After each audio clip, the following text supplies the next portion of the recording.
You're listening to Nailed It Motherhood Podcast.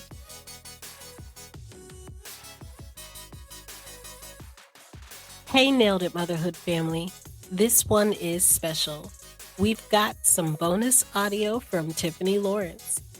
As a bonus from our powerful episode, Agitator, the Birthing Advocate, we're sharing something deeply personal and incredibly beautiful. An audio love letter from Tiffany to her 3 sons. From the very beginning of her birthing space journey, these boys have been by her side, learning, growing, and evolving right along with her.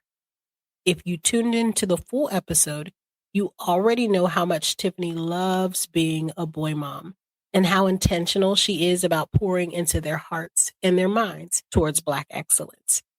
This moment captures that love in its purest form. So lean in close, because this is more than just a tribute. It's a reflection of how they didn't just live life together, they grew up together. And I do want to highlight the one thing that you said, other than snacks and Wi-Fi, was the fact that you had your boys with you and you didn't have to make a decision. I think that that's probably one of the most amazing opportunities that you had, that you could follow both your passion and your parenting. I love that. And I feel a lot of times as a parent, you have to decide, you have to pick. As a woman, I should say. Yeah. As a woman, we have to pick. Do we want this career, or do we want to be a mother, or do we want to be there for our children? Right. So I was able to balance the two and even merge the two at times. Like, you know, there are people in these birth streets that know me, and they'll tell you that, oh, we know her kids. Her kids will help her set up. You know, I might have a friend over there, or a fellow birth worker that needs a table out their trunk, and I'm like, go help her. That's awesome. You know, so, and I also wanted my sons comfortable with, you know, breastfeeding.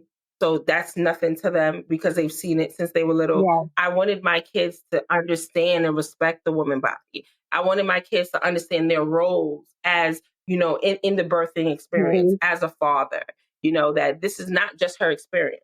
And this is how you can show up. And what people don't understand is that men can experience postpartum depression as well. It's not talked about a lot, but it happens. Yeah. You know, you ever hear dad say, "Oh, I think I'm putting on her maternal weight." Mm-hmm. Right. Exactly. So I just wanted my kids to have some type of understanding, because there's nothing more sexy than when a man understands a woman, like truly. Yeah. He gets it. So I wanted to, you know, it's so, there's a stereotype as a single mother. We raise our sons after the men who left us. You know, we hear that. We raise our sons to be our men. You know, just this negative narrative. Right. And when I raised my sons and continue to raise my sons, I had my grandfather in mind. I had my uncles in mind. I had my godfather in mind. You know, I took little pieces from, you know, what I liked, and I instilled it in them. Yeah. You know, my 18-year-old right now speaks a few languages, and he's fluent in 2 or 3 languages. That wasn't a requirement of mine. He took that upon himself. And I told him, I used to teach him from he's little. I said, you don't have to be the smartest person in the room, but if you know a little bit about everything and you can hold a conversation with everybody about anything, you are the smartest man. Yes, I love them. And he does it so effortlessly. Like, this kid is just mind blowing. He can be a pain in the ass, though. Let me be honest. Yeah. It's not roses. He's still an 18-year-old, you know. But it just blows my mind how his mind works sometimes. Yeah. You know. And if you go to my Instagram, a lot of my pictures that you see come from my 16-year-old. My 16-year-old has been my photographer for a long time. You know, you put a camera in his hand, he gonna get that angle. Yeah. Yeah. He's gonna get that angle. I love it. I love it. This is fantastic. So this is a family business. And yeah, it sounds like it. And have they expressed interest in actually pursuing? No, what I mean by family business is like everybody does their part, except for my youngest one. He's the critic. Okay. He's the critic. No, that doesn't look good. Oh, that's not smart. You need that.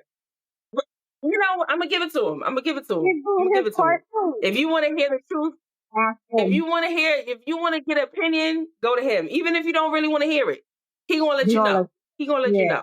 So I got my middle son who's a photographer, and my oldest son speaking the languages that he speaks, especially being fluent in. I believe he's fluent in 2 or 3. I'm not sure because I just found out that he knows some Arabic. I don't know where that came from. Yeah. You know, my godfather's family is Muslim, and he was talking to him, and I heard some Arabic, and I'm like, when did that start? Where did that come from?